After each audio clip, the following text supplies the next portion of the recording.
I want to follow Jesus. You want to follow Jesus? We all want to follow Jesus. And so as we do that, we look in the Bible for instructions, and we wind up at Matthew 10. So we're doing this little series of videos on the instructions that Jesus gives to his disciples or followers in Matthew 10. This installment, we're going to be in Matthew 10, 7 and verse 8. So here's what it says in verse 7. Proclaim as you go, saying, the kingdom of heaven is at hand. And heal the sick, and raise the dead, cleanse the lepers, cast out demons. You receive without paying, give without pay. I'm going to pull out just a couple of quick things here. First off, he says proclaim something, okay? And then he says do some other stuff. So that's being a disciple. We've got some stuff to proclaim. We've got a message that we bring forward and send out into the world. And we've got some works that we want to do the things that Jesus was doing when he was around here, and do the things that we're told to do by him. It's a message and it's some works. So now we all know that some people are better at talking and some people are just better at working. They're the behind the scenes people and so on.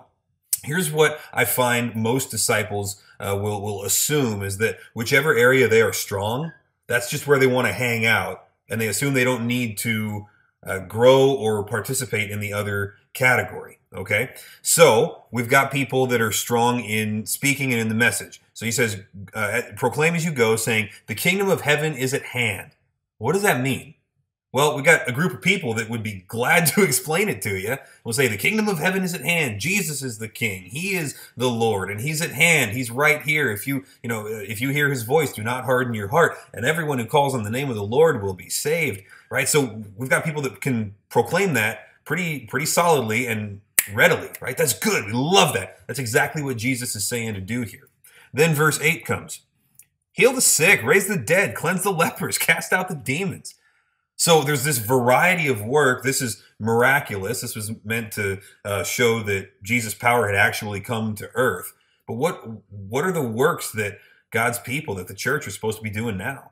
You know, we're supposed to be, saving souls with the message, and then we're also supposed to be caring for widows and orphans and taking care of the sick and the homeless and the needy. And we're supposed to be giving, and we're supposed to be working for the good of the community around us. I'm yanking that one out of Jeremiah 29:7, but that is a principle that applies to us today. So we do have works to be doing as disciples.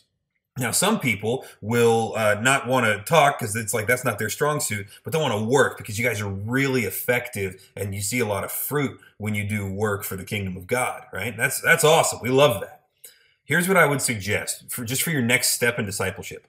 Whichever side of this spectrum you're on, speaking or serving, find somebody in the church that's good at the opposite and just hang out with them for a while.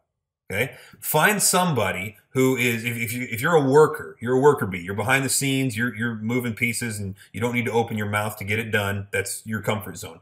Find somebody who's good at proclaiming the message and just say, hey, can I pick your brain a little bit? Or if you're going to have a coffee meeting and tell somebody about Jesus, can I sit in on that? Or can I come over to your house and watch you disciple your kids? Maybe we can have dinner together. I'll bring my family over. You know, do that kind of stuff. If you're on the speaking side of things and you need to learn how to serve better or serve with more vigor, then find somebody that's really good and fruitful at serving, somebody with a gift of hospitality or some kind of gift of mercy or something, and just say, hey, next time you're about to do something awesome for the kingdom of God, can you pick me up first? Can I roll with you? I just want to watch you in action. And then you lend a helping hand while you're there. But just watch and take notes and see how God uses other people. Because while he's going to use you specifically in one way, he also wants you to grow in these other areas so that you can be a more well-rounded disciple, ready to serve at a moment's notice no matter what the need is. So get your message down. Know the gospel. Be ready to proclaim that the kingdom of heaven is at hand. And then serve vigorously.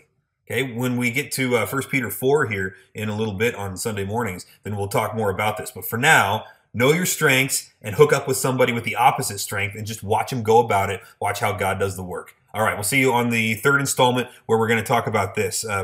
You received without paying, now give without pay. It's going to blow your mind.